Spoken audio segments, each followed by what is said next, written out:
Cool. Donc, on va partir avec le module DSE, OK? Digitize Shape Editor, qui est le module où on va traiter les nuages. Ça paraît bien, une conversation, hein? On traite les nuages dans DSE.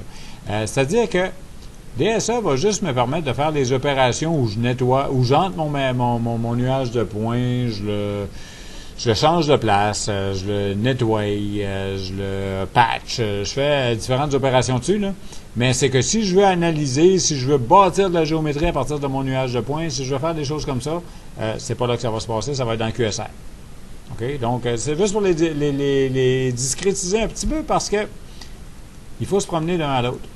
Tu sais, pour me donner, oups, je vais avoir besoin peut-être d'aller revirer dans Generative Shape Design pour faire de la géométrie, pour pouvoir continuer à travailler, puis de repasser dans Freestyle, puis, tu sais, donc vous pouvez être appelé à vous promener dans plusieurs modules pour jouer avec ça. Donc, ici, ce qu'on va faire dans un premier temps, c'est de venir importer un nuage de points. Donc, import me demande d'abord de sélectionner le format du fichier que je vais avoir, puis dépendant du scanner que vous aurez utilisé pour faire votre nuage de points, vous allez avoir différents choix. Je m'en vais vers du STL. Le fichier que je vais aller chercher, vous l'avez dans classe construction, ou classe CGA plutôt, étudiant 513, reverse engineering, et vous avez une coupe de STL qui est là. On va commencer avec properly start, que vous allez reconnaître dans pas longtemps. Vous avez un facteur d'échelle, vous avez les unités qui sont en pouces, OK? Et vous avez de présélectionner l'option Create Facets. Si ce n'est pas sélectionné, quand vous allez ouvrir votre nuage de points, vous avez une tempête de neige contrôlée, c'est-à-dire vous avez une couple de milliers de points qui traînent là. Et si vous zoomez, bien, vous allez voir un paquet de petits points. En créant des facettes à tous les 3 points contigus, bien, vous créez un triangle. Puis ça vous donne une espèce d'enveloppe, donc ça aide à la visualisation. OK? C'est ça que ça sert. Donc, Apply me donne donc ceci, qui est l'hélice que vous avez en bas au lab. OK? Grosse hélice de 18 pouces de long, là. C'est celle-là. Je me suis arrangé avec les gens de Créaform. C'est eux autres qui m'ont donné le crash course par rapport à ça. Je leur ai envoyé l'hélice, ils me l'ont scanné, on a travaillé dessus. Puis c'était cool, là, tu sais. Donc, on a un modèle qui est sorti correct, mais avec petit manque. Mais c'est correct, on va vivre avec. OK? Le but de l'exercice serait, disons, de refaire cette hélice-là solide. Donc, il y aurait différentes approches. On pourrait vouloir essayer de recréer globalement toute l'enveloppe de cette hélice-là avec des surfaces et obtenir à la fin un closed solid. OK? Comme je vous ai montré à faire là, avec les IGES ou les choses du genre. Vous pourriez le faire de même. Autre chose, il y a quand même une certaine forme, puis c'est comme ça qu'on l'avait fait à l'époque. Il y a quand même une certaine forme qui se ramasse bien en vue de plan. OK? Et à ce moment-là, je pourrais comme dessiner tout mon contour d'hélice, l'extruder, puis après ça, venir le dégrossir avec des surfaces que j'aurais faites en appui sur mon nuage de points. T'sais, donc, je pourrais dégrossir un solide aussi pour arriver à mon résultat final. T'sais, il y a différentes façons de faire ça. Il y a peut-être des gens qui vont choisir, si vous voulez essayer de travailler là-dessus, de venir générer une direction longitudinale, puis venir créer un paquet de sections, OK, pour ramasser des courbes sur le profil, puis essayer de faire une espèce de multisection pour faire ça. Ça serait une troisième approche. Il y a plus qu'une solution. Il y en a qui vont donner des meilleurs résultats que d'autres, mais c'est à essayer le plus de solutions possible que vous allez être capable de vous faire une idée à savoir ça marche pas pire dans ce contexte-là, ça marche moins bien dans ce contexte-là, et ainsi de suite. OK? Donc là, j'ai chargé mon modèle. Sauf que mon modèle, il est quelque part. OK? Il flotte dans mon espace 3D, mais c'est pas nécessairement la façon la plus fonctionnelle d'avoir un modèle si je veux le replacer dans un assemblage, parce qu'on peut réutiliser juste le STL comme ça dans un produit, puis l'illustrer. La tasse que je vais utiliser tantôt, finalement, là, je vais l'utiliser pour faire certaines choses, mais si je veux montrer, et j'ai déjà fait ça, si je veux montrer que quand j'ai fini, la tasse, elle rentre dans le foam qui rentre dans le tiroir, puis que je monte un set de 12 tasses, mais je ne modéliserai pas à tâche juste pour les montrer dans mon dessin. Je vais incorporer mon STL dans le produit, puis je vais faire une répétition, je vais le faire tomber là où je n'ai besoin, puis that's it, là, puis il va apparaître là, je vais sortir le dessin, puis ça montre qu'il est en place. Ou je fais une capture d'écran, puis ça montre qu'il est en place. C'est aussi bon. OK? Ça dépend de ce qu'on a besoin. Donc, je m'en viens ici, et je veux, dans un premier temps, localiser mon hélice à l'origine. Donc, je vous ai dit à quelque part. OK? Donc, je vais pouvoir, une fois que mon modèle est c'est-à-dire mon modèle est rentré dans le CAD-PART, je peux m'en aller dans QSR, puis je vais me faire, le but de l'exercice va être de me faire de la géométrie à partir de mon hub pour être capable de prendre cette géométrie-là et d'aligner mon hélice sur le système d'axe qui est là. Donc, premier élément géométrique qui peut m'intéresser, ben, c'est peut-être un plan sur le dessus du hub. OK? Sauf que, on a beau savoir que ça a été usiné de façon planaire et et ainsi de suite, là, sauf que quand on regarde notre scan, ben, on remarque qu'il y a quelques petites boursouflures là-dessus. Là. Et c'est normal. OK? C'est pas totalement plan. Donc, quand je vais vouloir travailler, si je veux définir un plan, puis que je ramasse, dans le fond, un paquet d'éléments qui ont un X, Y différent, mais un Z à un certain niveau, puis que je ramasse des éléments sur le dessus d'une butte, l'exercice va me donner un plan moyen. Mais dépendant du nombre d'éléments que j'aurai, ben, mon plan moyen, il va tilter quelque part. Là. Donc, je dois faire attention à ça aussi quand je décide de choisir ma géométrie. Savoir c'est quoi que je veux faire, puis c'est quoi que je prends pour le faire. Donc, là, on se rappelle là que j'ai des milliers de points. Je ne peux pas demander un plan offset ici. C'est des points. Ça ne le verra pas. Donc, il faut que je vienne me créer de la géométrie là-dessus. Et la première chose que je vais vouloir faire, peut-être, c'est de rapetisser mon enveloppe de travail. Là, là je veux tout le modèle. C'est pas pire, c'est une petite hélice. Mais j'aurais pu avoir une grosse pièce, puis là, j'ai un paquet d'affaires dans les jambes. Je veux travailler d'un petit coin. Donc, j'ai une fonction qu'on retrouve aussi dans DSE, mais qui s'appelle Activate, OK, qui est ici. Et Activate, ce que ça me permet de faire d'abord, c'est de sélectionner à travers différents outils certains items du nuage de points. Et ensuite de ça, de filtrer tout le reste pour ne voir que ce que j'ai sélectionné. Donc, j'ai un mode pick qui me permet d'aller piquer juste des points, ni plus ni moins, mais là, ça peut être long un petit peu. J'ai un trap qui va me permettre de faire un window et de tout ramasser ce qui est en 3D dans ce window-là. Donc, si je découpe un rectangle comme ceci, disons, ben, il ne ramasse pas juste les éléments de surface, mais il ramasse à travers toute la pièce. Qu'est-ce qu'il y a dans ce window-là? Le flood, show de brush volontairement, le flood fait que je vais piquer ici et tous les éléments qui sont autour de l'élément que j'ai piqué vont se sélectionner, les éléments autour du sélectionné vont se sélectionner, et ainsi de suite. Donc, ça va flooder à la grandeur du modèle et ça va détacher à ce moment-là toutes les parties qui pourraient flotter à l'extérieur. C'est ça que je peux faire avec un flood. Et finalement, le brush, c'est ça que je vais employer. Le brush fait que quand je veux faire l'activation, je dois d'abord identifier le nuage que je veux traiter. Et ensuite de ça, j'ai ce cercle-là en mode brush.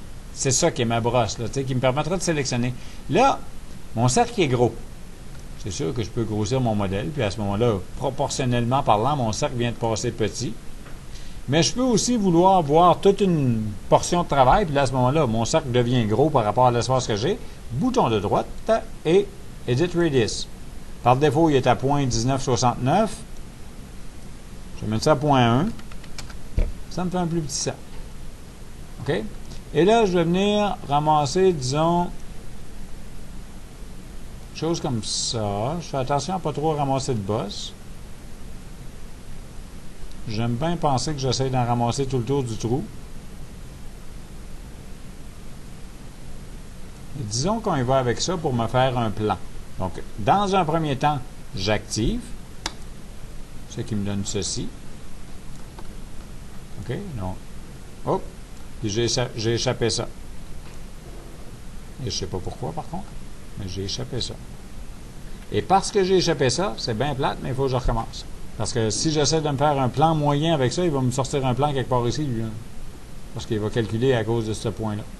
Malgré que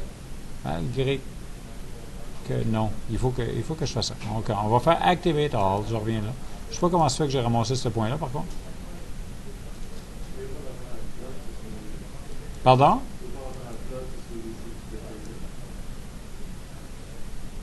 Ah, j'aurais peut-être pu essayer de faire un flood par-dessus mon brush. Ouais, j'aurais pu. Oui, merci. J'ai pas essayé, mais j'aurais pu. OK, on va réessayer ça.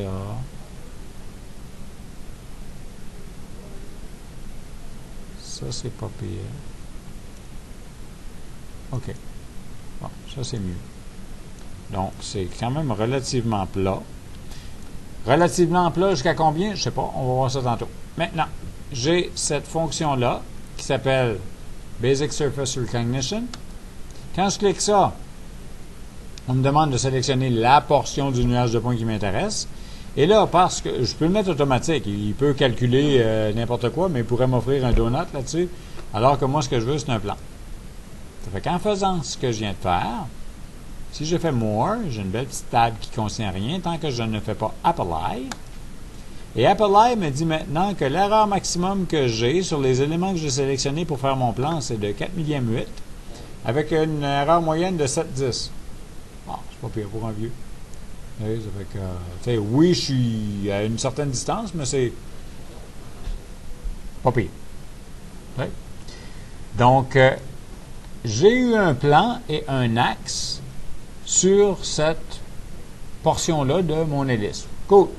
Je vais m'insérer un set géométrique parce que c'est bon de séparer un petit peu la géométrie. Donc, Cloud, je vais mettre ça ici. Donc, mon Cloud est là. Je vais temporairement cacher celui-ci. Et je vais revenir activer tout mon hélice parce que maintenant, je voudrais aller chercher l'axe de mon trou. Donc, de la même façon, je vais repasser en mode brush. Et là, avant de sélectionner n'importe quoi, on va regarder ce trou-là. Vous comprendrez là, que le trou, en réalité, il fait... pas sûr qu'il fait 3,8 de diamètre, ce trou-là. Là. C'est le trou qui va sur la partie filetée du crankshaft du moteur à l'échelle double. OK? Donc, quand ils l'ont scanné, c'est sûr qu'ils l'ont ramassé, mais ils ne ramassent pas une résolution parfaite à l'intérieur. Et remarquez là, la partie beaucoup plus brillante qu'on a dans ce coin-ci. Là. Une espèce de verrue, cette affaire-là. Là. C'est boursouflé, cette affaire. Ça fait que ma partie correcte du cylindre, ben, c'est comme d'ici jusque là. Pas tout à fait la moitié. Là. Ça fait que je vais me ramasser des éléments.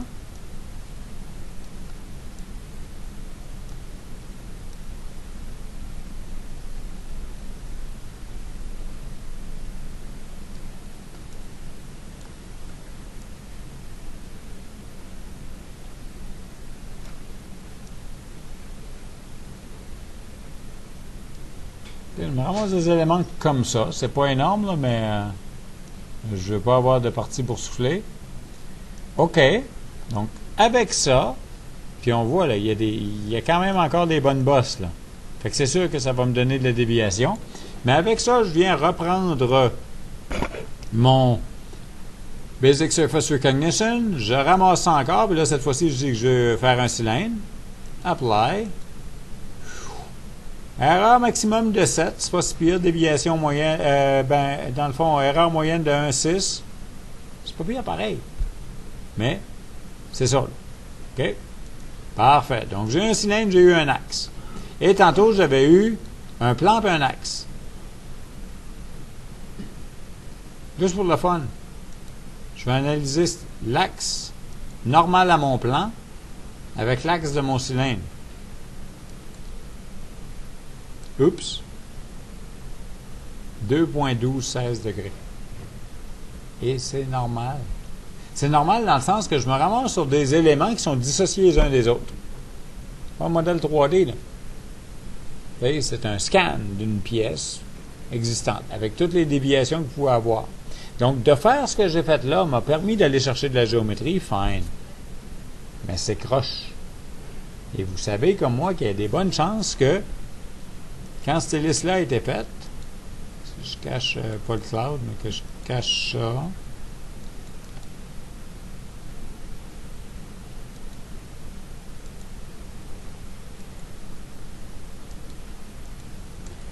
donc, quand cette hélice-là a été faite, comme ça, ben, il y a des bonnes chances que le trou qui a été fait là était normal à la surface. Je gagerais là-dessus. Fait que là, en faisant ce que j'ai fait, oui, j'ai fait de la géométrie, mais pas trop utile. Ce qu'on va donc faire pour essayer de faire de quoi d'un petit peu mieux, c'est qu'on va récupérer peut-être pas le cylindre, son axe, mais le plan et son axe. Et par rapport à ce plan-là, ce que je vais venir obtenir comme géométrie, ce sont des sections planaires. OK, donc j'ai planar sections qui sont ici. Donc, pour ce modèle-là, par rapport à cette surface-là, ben, je vais obtenir comme ça des surfaces planaires à différents endroits. Et la stratégie à suivre, ou en tout cas que je vais suivre pour ça, c'est de dire, OK, je vais me promener à l'intérieur du nuage de points jusqu'à temps que je ramasse une trace de mon trou qui a de l'air ronde, parce qu'il n'y en a aucune qui est ronde, là, mais d'abord celle qui est la plus ronde possible. Puis, avec cette trace-là, je vais aller créer un sketch, parce qu'on s'entend, je ramasse une trace, mais la trace, c'est juste peut-être quelques centaines de points qui font la représentation d'un cercle. Donc, j'ai un outil qui me permet de convertir une partie de mon nuage de points en sketch. Je vais donc aller faire un cercle avec cette partie de nuage de points-là. Puis de ce cercle-là, je prendrai le centre. Je ferai à mon centre de cercle un axe qui est parallèle à l'axe qui est ici, ce qui ferait que ça me donnera l'axe de mon cylindre pour travailler avec. Mais au moins, je serai sûr d'avoir un axe qui va être perpendiculaire à mon plan de départ. Le hic que j'ai, c'est que idéalement, j'irais au moins essayer de ramasser mon plan au milieu. Tu sais, ce serait de bonne guerre, là, tu sais, je partage l'erreur, tout ça. Vous vous rappelez qu'il y avait une paupière bosse au milieu? La verrue que j'appelais, là? On va être pogné avec ça, là. Tu sais, ça ressemble pas pantoute à un cercle, ça part-là, ça ressemble à n'importe quoi.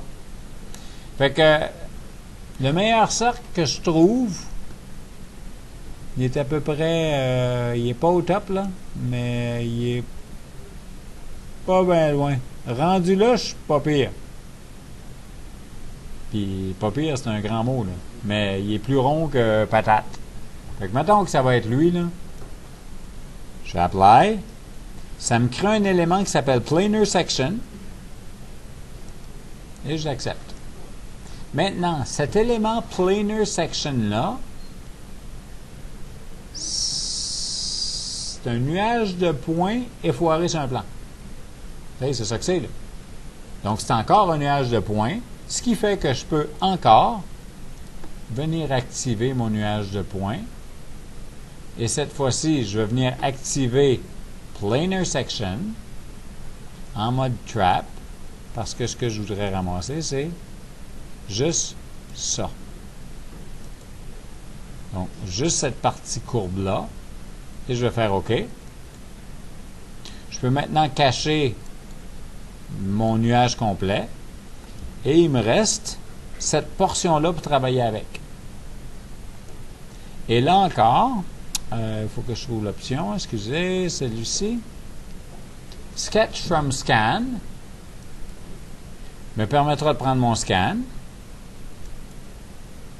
Et là, si je fais Apply,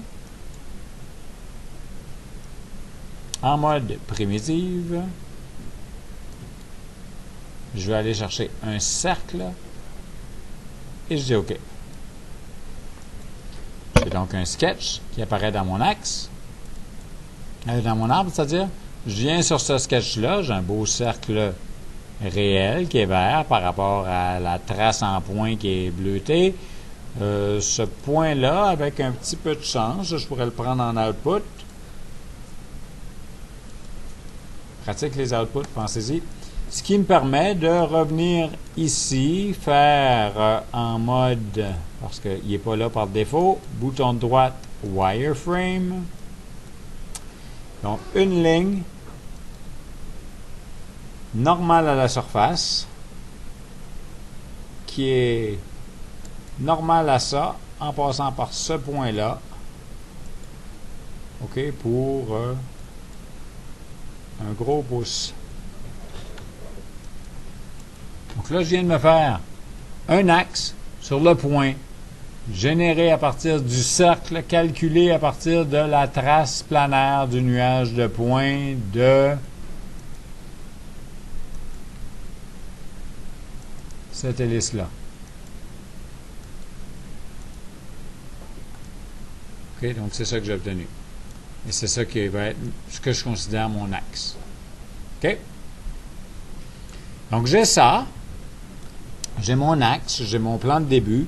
Je pourrais, je peux faire ça de différentes façons, là, mais je peux, en fait, aller me créer une nouvelle esquisse pour peut-être aller chercher une ligne définissant l'axe longitudinal de mon hélice.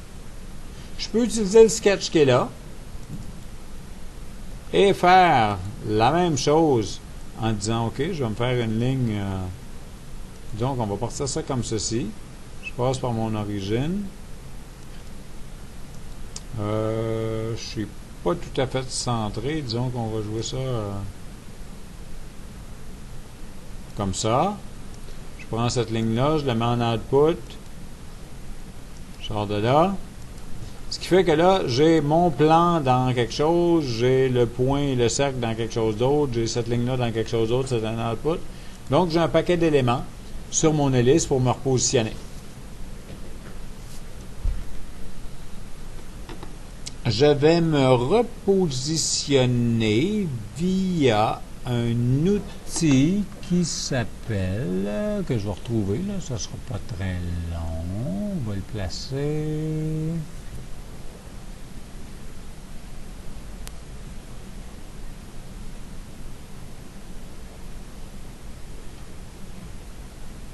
Ah non, je suis en QSR, excusez.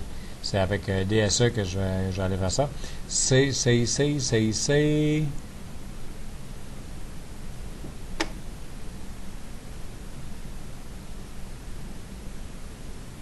Voyons. Ici.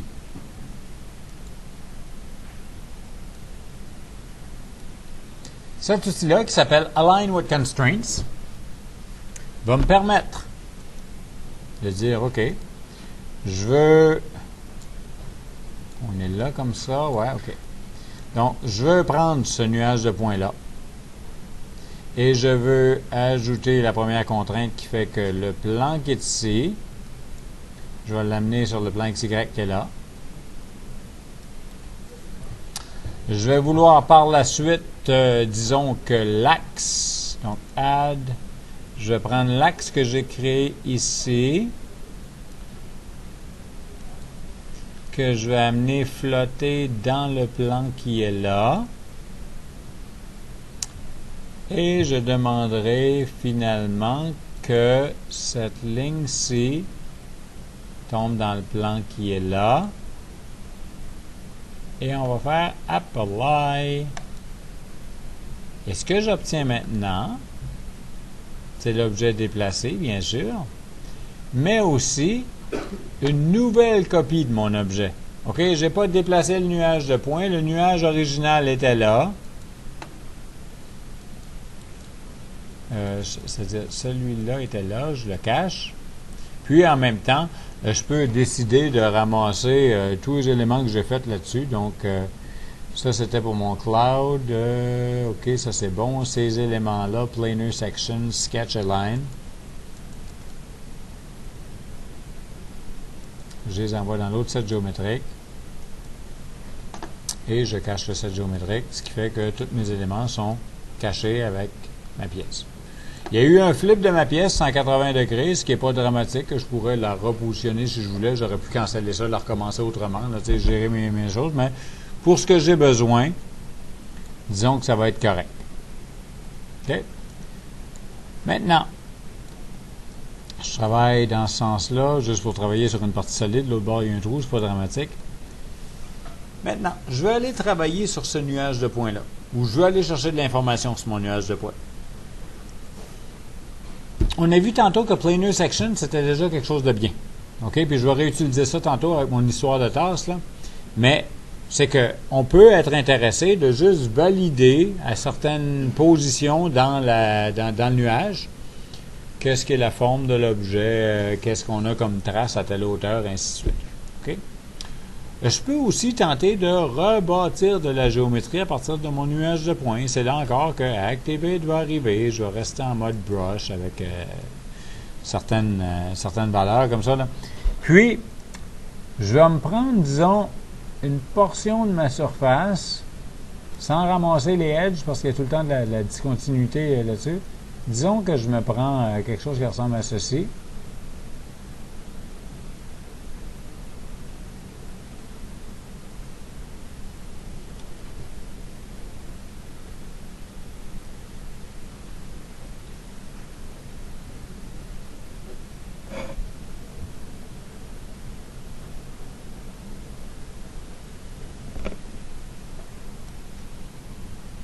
OK. Et là, avec ce patch de surface-là, j'aimerais me recréer la géométrie. Donc, je reviens dans QSR. Okay, je vous disais qu'on allait se promener d'un à l'autre, là. Dans QSR, sous Quick Surface Reconstruction ou Basic Surface Recognition, pardon, j'ai PowerFit. PowerFit, ça va me servir à prendre un certain nombre d'éléments et de bâtir une section ou un bout de surface à partir de ces éléments-là. OK? Et le but, si je réactive maintenant mon modèle, ben, le but, c'est de se faire des bouts de surface qu'on pourrait par la suite retravailler, redécouper, façonner, ajuster, blender pour obtenir notre résultat final. OK? Là, c'est sûr que quelqu'un, c'est pour ça que je veux le faire en premier, c'est sûr que quelqu'un va dire, Colin, il y a une fonction qui reconnaît le nuage de points, c'est sûr que c'est capable de faire la job, bien sûr. T'sais. Petit truc de même, je vais faire un PowerFit sur le cloud qui est là, je vais faire OK. Puis pendant que ça va calculer, parce que ça ne se fera pas une petite seconde, là, je vais juste vous dire un secret.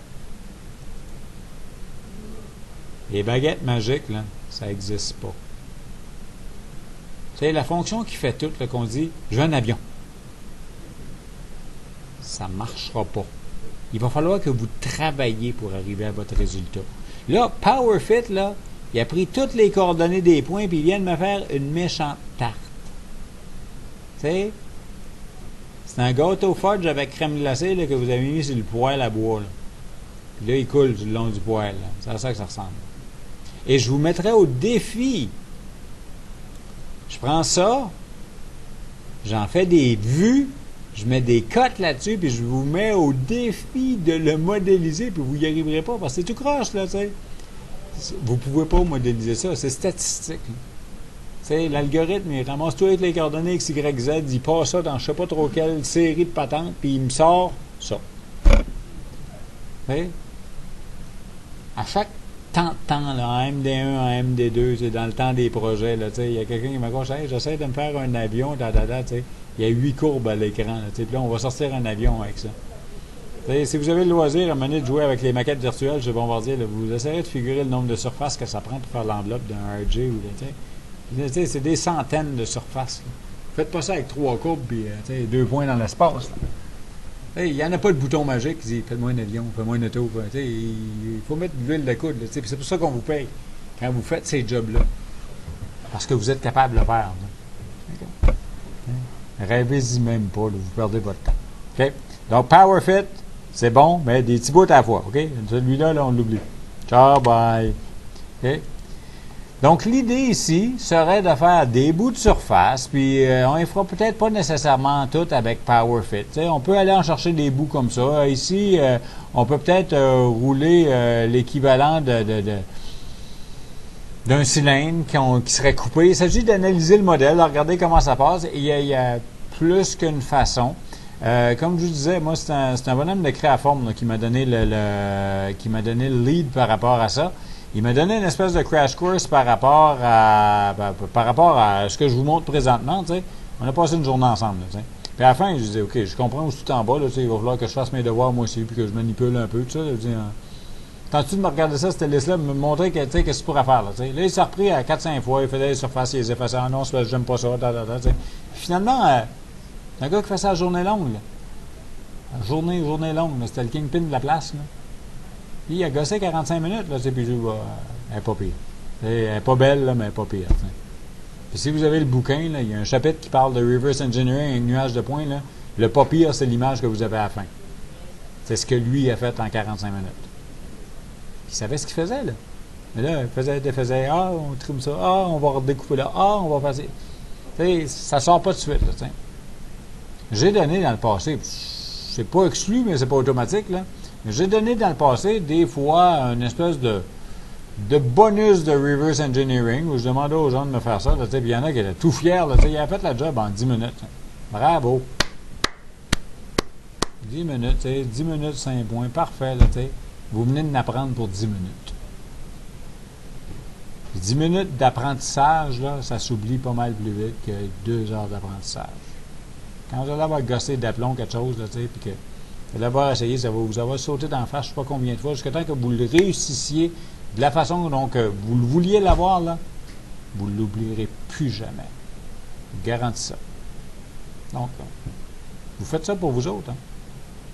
Hein? C'est vous autres qui allez peut-être chercher quelque chose de lié au domaine. Fait que, faites-le comme vous le voulez, pour vous autres. Si tout ce que vous avez besoin, c'est une note pour passer et dire ciao bye au cours, c'est votre choix. Ce serait plate que vous vous ramassiez à vous faire offrir un stage 4 et puis que là, mangiez vos bas parce que vous avez pris plein de 10 minutes quand vous auriez dû passer des heures. Mais ça, c'est votre choix. D'accord. OK.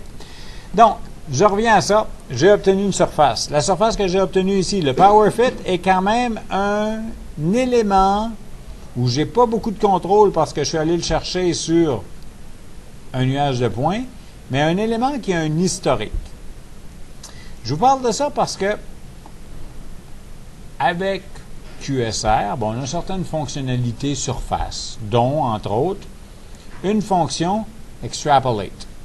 Extrapolate, ça ressemble au Extrapolate qu'on a en Generative Shape Design. Je pense que c'est pas exactement la même chose. Je me rappelle plus. Là. Il me semble qu'il y avait des petites différences au niveau de la boîte de dialogue.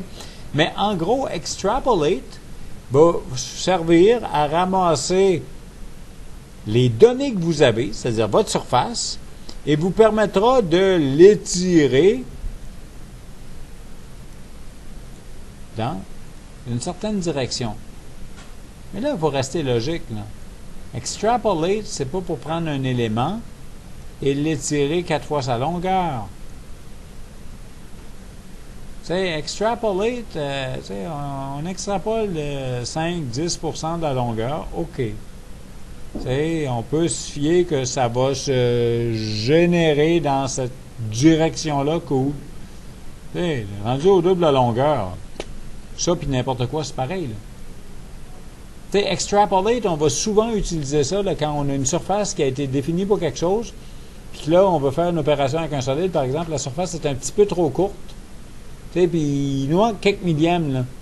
Ah, OK, on va l'extrapoler d'un huitième de pouce tout le tour, puis dire, le glitch que ça va faire est minime. Là. On ne se casse pas la tête avec ça, donc c'est correct. Mais on ne fait pas ça pour faire de la géométrie extrapolée. Puis en plus, si je prends la surface que j'ai là et que j'extrapole, dans les deux directions, regardez comment ça me fait de quoi de beau.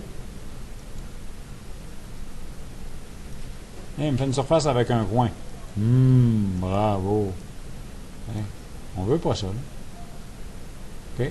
Donc, ça existe. Ça existe, ça marche, c'est là. En contrepartie, par contre, si je vais dans Freestyle, et c'est là que je vous disais, on va aller chercher ce module-là aussi parce qu'il y a des outils des fois qui sont pas pires. Freestyle, c'est un module de surface. Sauf que ça ne travaille pas avec les surfaces de la même façon que Generative Shape Design, parce que ce que vous allez faire dans Freestyle, c'est des surfaces mortes. C'est plate. On ne peut pas les rééditer. Si jamais j'ai un changement à faire, ça veut dire que je repogne la surface qui m'avait servi au début, puis je la rechange avec autre chose, puis on recommence. Je peux pas rééditer, là. Mais c'est que dans Freestyle, j'ai une option Extend qui fonctionne sensiblement de la même manière. C'est-à-dire que Extend sur ma surface qui est là va me permettre de modifier, mais remarquez que les modifications sont beaucoup plus fluides. OK? La surface que j'ai obtenue, c'est maintenant la surface complète. L'autre a disparu. J'ai un nouveau résultat et ce résultat-là est mort, mais il est clean. OK? Donc, c'est ce genre de choses-là que vous allez pouvoir faire en travaillant sur un nuage de points. Maintenant, en supposant, j'aurais dû faire ça tantôt, là, mais en supposant que ça c'est ma surface, puis je veux vérifier, en fait, non, je vais avoir un petit problème, je vais recommencer la job, parce que je veux avoir des éléments que je peux jouer avec, ça fait qu'on va aller dans, là-dessus. Non, c'est pas là-dessus que je vais aller, c'est dans l'autre. Excusez, pardon. De côté, vous êtes trompé. Donc, on va aller chercher ça. On va aller chercher ça là-dessus. Je suis en brush. On va dire que je travaille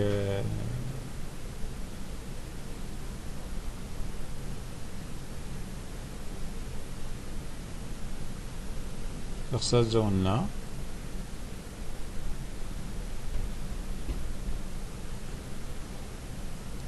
Que j'active. Et que j'utilise mon PowerFit pour faire quelque chose à partir de ça, ce qui me donne ceci. Puis je veux vérifier les déviations que j'ai entre mes deux éléments, mon nuage de points et ma surface. J'ai ici Deviation Analysis qui va me permettre de dire, OK, ma référence, c'est mon nuage de points. Ce que je veux vérifier, c'est ma surface. OK. Et si je fais Apply, je vois des petits points. Et les petits points, ils me disent que, en fonction de la couleur, ben, je joue avec une déviation entre 0 et 147 millièmes. Ah, c'est pas pire, mais c'est quand même gros, hein, pareil. Peut-être que je pourrais venir ici égaliser. Ça, c'est déjà mieux, un petit peu. OK, donc quand il est vert foncé, on est rendu à 17, puis quand il est vert pomme, on est rendu à 8, 6. Donc ça me permet de mieux discrétiser un peu. Là, on voit que dans ce coin-ci, là, je tombe dans le bleu. Je suis en haut de 14, là, entre 14 et 40, entre 14 et 442. Je peux quelque part entre les deux, là, mais je suis en haut de 14. Donc c'est peut-être plus aussi fiable. Là, puis là, c'est sûr que là, je tombe à mener là, à l'extérieur de mes géométries. Là, dans le rouge, j'ai entre 100 millièmes et ça, mais je suis en dehors de ce que j'ai sélectionné, ça fait que c'est normal. OK, mais il y a des outils comme ça.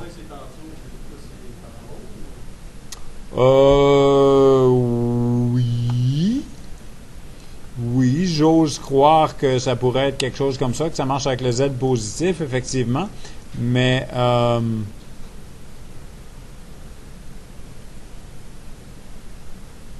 ouais, ça ressemble à ça. Ouais. OK. Donc, des petits outils pour ça.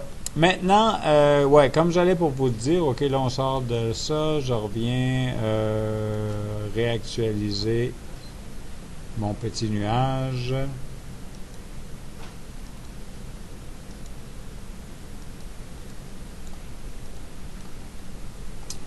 Et là, je désactive ça, tout. Cancel. Hide show. Bon. Mon information est quand même là. Maintenant, à travers QSR, à travers DSE, à travers Freestyle, à travers Shape Design, ben vous allez trouver, parce qu'à un moment donné, il va peut-être falloir découper une surface à partir de quelque chose, à partir de la géométrie, de qu'est-ce qui est là, tout ça. Vous allez avoir besoin de courbes quelque part. À travers Wireframe, qu'on a été chercher tantôt, ben il y a effectivement déjà les outils de base qu'on connaît. Mais vous avez en mode QSR, certaines options de courbe ici. Donc, vous avez 3D Curve, vous avez Curve on Mesh. Donc, 3D Curve vous permettra de ramasser des points 3D à différents endroits et tracer une courbe. Sauf qu'en faisant ce que je suis en train de faire là, ce que j'obtiens n'est pas nécessairement sur le nuage ou sur la surface. J'ai une courbe 3D, j'ai une spline qui est définie avec des points dans l'espace, puis that's it. OK? Curve on Mesh me permettra déjà de faire quelque chose de mieux, c'est-à-dire que là, ici, ce que je vais aller chercher, c'est une espèce de courbe qui se projette sur le nuage de points. Donc, elle y colle. OK? Ça peut déjà être mieux si je veux faire une ségrégation, si je veux utiliser ça pour générer une surface quelconque, en tout cas, peu importe. Hein? Donc, Curve on Mesh, j'ai ça ici. Si je flippe ça maintenant vers DSA, comme option de courbe, j'ai pas des tonnes de choses. Je retrouve 3D Curve, je retrouve Curve on Mesh, j'ai une option de projection Curve from Scan. OK? Si je m'en vais dans QSI, dans Freestyle, là, j'ai une coupe d'affaires, par contre, que je veux revoir. C'est-à-dire que j'ai encore un 3D Curve, semblable à ce qu'on a fait tantôt. Curve on Surface. OK, Curve on Surface, qu'est-ce que ça va me permettre de faire? C'est qu'une fois que j'ai identifié ma surface, ben j'ai d'abord des modes. J'ai un mode isoparamétrique, j'ai un mode point by point. Je vais prendre le point by point parce que le isoparameter, je peux le réutiliser avec l'autre option après. Donc, point by point, clic, clic, clic, clic, clic, clic et reclic. OK? Ça me permet de faire directement sur la surface, plane, double courbure, tout ce qu'on veut, une courbe. OK? Donc, elle est connectée sur ma courbe, sur ma surface, cette courbe-là. OK? Isoparametric Curve, comme l'option Isoparameter de la commande que je viens d'employer. Là, ici, il vous demande un support. Clic. Et vous permettra d'obtenir une courbe qui va être ni plus ni moins qu'une découpe intégrale d'une direction dans la surface, mais comprenez ce qui se passe. OK, vous vous rappelez, je vous ai parlé à un moment donné là, de la définition des courbes cubiques avec les formulations AT3, BT2 et ainsi de suite. Puis je vous disais que le paramètre T dans une courbe est variable entre 0 et 1. OK? Et à ce moment-là, c'est comme ça qu'on fait évoluer la définition de la courbe, qu'on trouve des positions de points et qu'on passe à ce moment-là la représentation de nos segments là-dedans, ça nous donne une courbe. C'est cool. Et c'est tout expliqué sur les téléphones cellulaires qu'en texte. Mais en tout cas, c'est tout là-dessus. Ici, j'ai une surface. Une surface, c'est défini avec deux paramètres. Des paramètres UV. OK? Donc, à un coin de ma surface, U est égal à 0, V est égal à 0. À l'autre coin de ma surface, diamétralement opposé, U, V sont égaux à 1, 1. Et ici, je suis à 1, 0, puis là, je suis à 1, 1.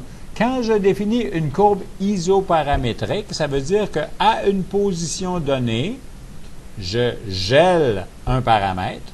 Donc là, je suis peut-être à U égale à 0.15, 0.12, puis je ramasse tout et V de 0 à 1. Donc, ça me donne cette courbe-là. Mais j'aurais pu être en train de faire une autre courbe isoparamétrique dans ce sens-là. Il faut que je la pogne dans le bon sens. Ça allait bien tantôt. Bon, OK. Donc là, je suis peut-être rendu avec un V qui est égal à 0.9. Mais je ramasse tout et U de 0 à 1. Et ça me donne ça. C'est ça une courbe isoparamétrique. OK? Il va arriver, puis ça, il y avait une option dans 4.4, puis dans 4.5,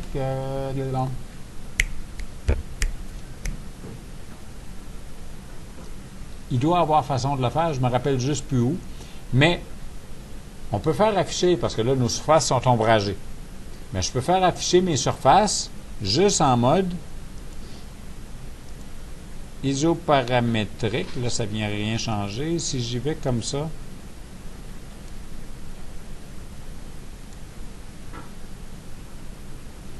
je pense que j'ai peut-être pas le réglage pour avoir les isoparamètres sur les surfaces, mais j'ai un réglage quelque part dans les options qui me permet de faire apparaître mes surfaces en isoparamètres. Et des fois, ça peut être pratique de juste être capable d'avoir ces courbes-là, celles que la surface me définit par défaut. Donc, il y avait moyen de les extraire. Là, au pire, on vient y créer avec ce genre de fonctionnalité-là. OK?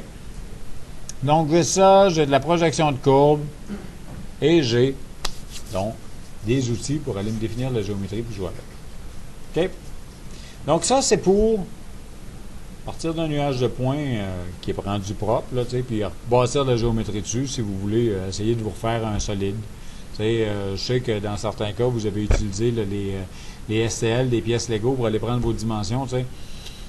Ça aurait pu être un exercice, je suis pas sûr. Il y a certaines pièces que j'ai vues, là, ça aurait été sportif pas mal, mais vous auriez pu essayer de ramasser ces STL-là pour peut-être faire un reverse engineering à travers ça là, de la même façon, mais ça aurait pu être tordu. OK? Bon. Mettons que celle-là est jolie et qu'on ouvre un autre dans lequel l'exercice ou la mission, si vous l'acceptez, c'est la suivante.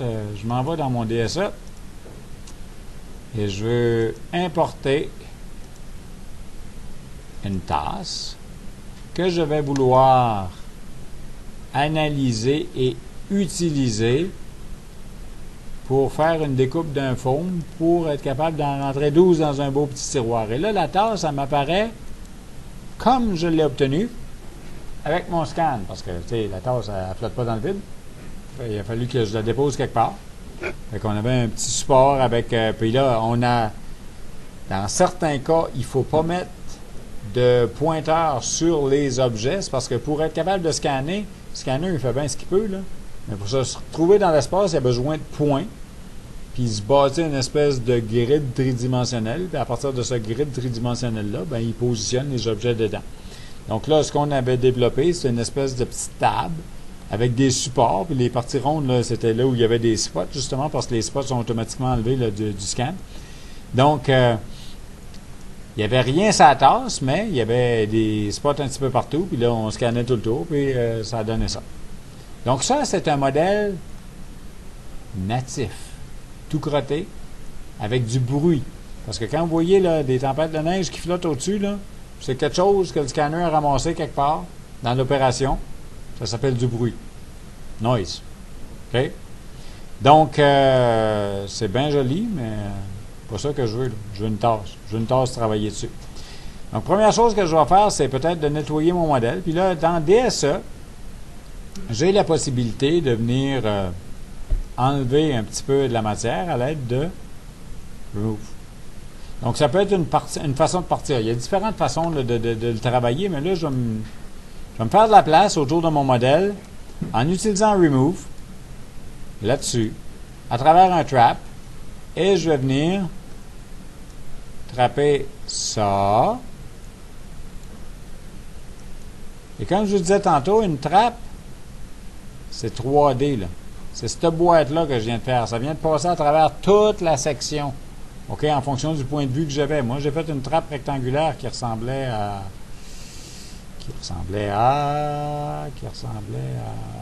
ça, ou presque. OK, là, j'ai perdu mon point de vue, là, mais j'étais à peu près là. Sauf que ça a ramassé tout ce qui dépassait. Je dis OK, ciao, bye. Et je viens de nettoyer ça franc de même. Donc, je peux vite me faire un petit nettoyage de ce genre-là, c'est-à-dire que je fais le tour de mon modèle une couple de fois, là, puis je me fais des trappes. Après ça, on va voir comment est-ce qu'on peut faire autre chose. Donc, on découpe encore ça de la même façon, donc avec une trappe toujours. Je viens ramasser ça comme là. Je fais sauter ça. Puis, je me ramasse le dernier petit bout ici.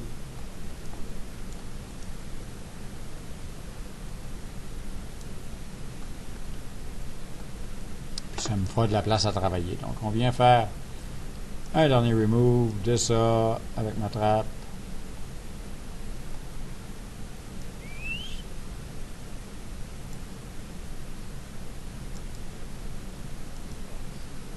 OK.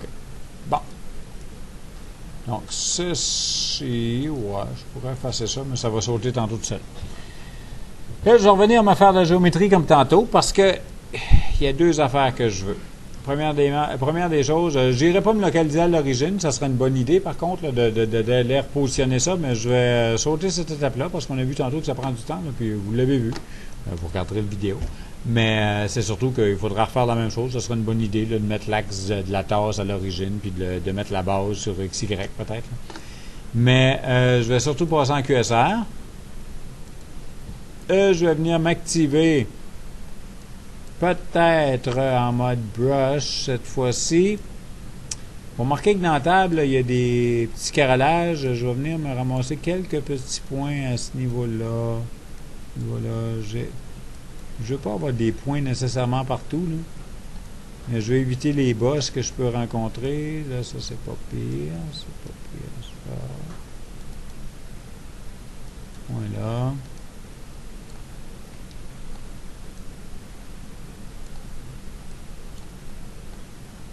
Utilisez ou n'hésitez pas à utiliser les fonctionnalités des algorithmes d'ombrage que vous retrouvez dans le logiciel. C'est-à-dire que, je fais OK là-dessus, quand vous manipulez votre objet, à un moment donné, là, oups, vous avez des reflets, vous avez des ombrages. C'est ça qui va vous permettre souvent là, de mieux voir votre modèle, de discerner les bosses, ces affaires de genre. Là, c'est sûr, j'aurais dû faire ça avant de faire Activate, là, parce qu'il n'y a plus beaucoup d'éléments pour jouer avec. Mais c'est que sur le modèle global, quand vous le jouez, ben, vous voyez un petit peu mieux là, les reliefs à s'accentuer. Ça fait que ça, c'est pas pire. Donc, je vais partir de ça pour me bâtir un plan de départ. Donc, on y va pour plane, puis on regarde ce que ça dit. Ah, tabarnouche, une erreur de 2 millièmes en business. Cool.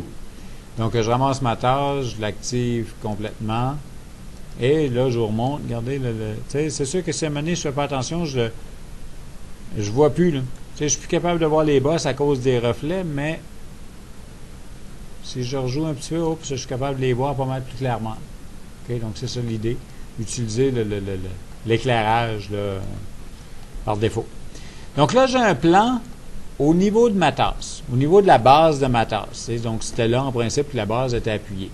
Ce qui veut dire que je pourrais, et j'ai le droit de faire ça, d'utiliser des plans. Et là, remarquez aussi là, qu'à la base de ma tasse, ben, ça blende cette affaire-là là, avec la table. C'était pas collé ensemble, ces affaires-là, mais c'est juste que la résolution fait que j'en perds des bouts. Fait que, on va nettoyer ça tantôt. Puis là, je vais me faire un plan offset par rapport au plan qui est déjà là, à une distance de 20 millièmes, 30 millièmes. Ça n'a pas vraiment d'importance parce qu'en autant qu'on le sait, tu sais, le plan de base, là, c'est le plan jaune. Mais le plan que je vais recréer, moi, le mettre 30 millièmes, disons. Ça va juste me permettre de le nettoyer proprement. Tantôt, je vais mettre ça quelque part ici. Puis, par contre, cette petite tasse-là à une certaine hauteur, si je veux mettre ça moi, d'un foam pour l'empêcher de bouger dans un tiroir, je ne peux pas me faire un foam d'un quart de pouce. Hein, parce qu'elle va tomber à côté. Fait que il targetait souvent là, comme 2/3 de la hauteur là, pour aller chercher la stabilité de l'objet. Donc, dans ce cas-ci, on va dire que je me fais un plan à partir de ça, à une hauteur d'1,5 pouce, ce qui ne m'amène pas au top de ma tâche, mais m'amène une certaine position. OK? Et là, dans un premier temps, je vais venir couper OK? Pardon. C'est pas le nuage de points que je veux couper. Je vais revenir dans DSE et je vais venir couper mon nuage de points par rapport à ce plan-là. OK? Mais en conservant ce qu'il y a au-dessus du plan, comme ceci. Donc là, vous remarquez que tout le bas a disparu, mais aussi tout ce qui flottait, qui n'était pas attaché à ma surface, vient de sauter. J'ai déjà un modèle plus propre. OK? Donc, première coupe. OK. Et je pourrais recouper, parce que je vais vous montrer pourquoi dans pas longtemps, Donc, je recoupe mon nuage par rapport à ce plan-ci, en conservant encore la partie inférieure, parce que c'est la partie qui va être dans le fond. Et ça me donne cela. Tchouk. OK?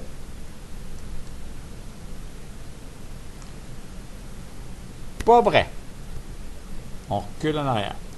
Avant de couper, je vais plutôt venir faire ce que j'ai fait tantôt, c'est-à-dire que je vais utiliser, à travers mon nuage de points, planar section. Parce que mon but, c'est d'être capable de découper le foam dans lequel cette tasse-là va tomber. Donc, je vais chercher planar section, j'ai mon nuage, c'est par rapport à ce plan-là, ça me donne cette trace-là. OK? Partie solide, ply, c'est beau. OK. Donc, j'ai ça pour travailler avec. Donc, ce que j'ai à faire, c'est peut-être me faire un V d'ici à là, peut-être, puis remplir. Peut-être, puis peut-être pas. Regardez ce que ça a l'air du dessus, cette petite bête-là. Jolie, là. Mais c'est parce que mon anse, là, elle passe ici, là, elle n'est pas nécessairement en ligne droite, puis de l'autre bord, elle rentre à l'intérieur. Ça fait que si je coupe trop grand, ça va flotter, ça ne sera pas joli. Ça ne passera pas. Donc, je veux avoir ça vraiment plus clean que ça. Donc, des fois, on va être capable de faire des sections puis travailler avec. Mais d'autres fois, ça ne marchera juste pas. Donc, maintenant, ce que je vais plutôt faire, c'est revenir couper mon nuage par rapport à ce plan-là en conservant la partie inférieure. Et je vais maintenant, parce que moi, ce que je veux, c'est obtenir la trace que j'ai à découper dans mon fond, je vais écraser un peu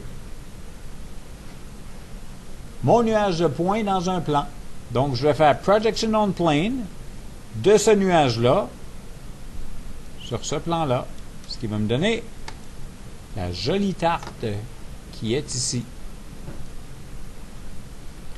Et là, par contre, si je prends cette tarte-là, dans une esquisse, ou encore, tout ce que j'ai à faire, c'est de me créer une esquisse au niveau de mon plan et venir dessiner autour de la tarte, avec des splines, si je veux tout ça, prendre ce contour-là, offsetter de 100 millièmes, 80 millièmes, peu importe qu'est-ce qui est ma règle de conception.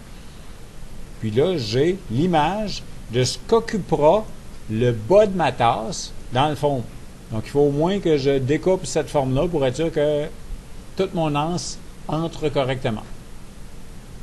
C'est comme ça qu'on peut jouer ça, si on veut que ça marche. Puis on regarde pour le contour externe, le plus grand, évidemment. OK? Donc, vous comprenez l'idée? Fait que si, par exemple, parce que ça, vous noterez que c'est pas dans le plan de cours, hein, donc c'est du culturel, mais s'il y avait question bonus, que je vous demandais de me faire une découpe pour une tasse, ou pour...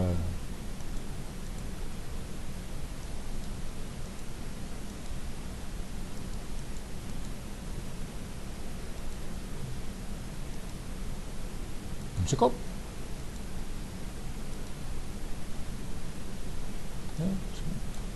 La soucoupe qu'il y a avec la tasse, c'était ça ici. On met la tasse dans la petite cavité, puis on met le biscuit là. C'est joli, hein? Non, non, c'est cute, là. C'est très cute. Sauf que là, lui, il est déjà brûlé. J'ai failli vous le préparer comme modèle de surface pour l'examen. J'ai failli. Parce que ça a été à la compétition canadienne il y a 2 ans. Mais c'est un petit peu trop pour l'examen de mi-session. Ou le deuxième examen. Ou le final, peut-être, par contre.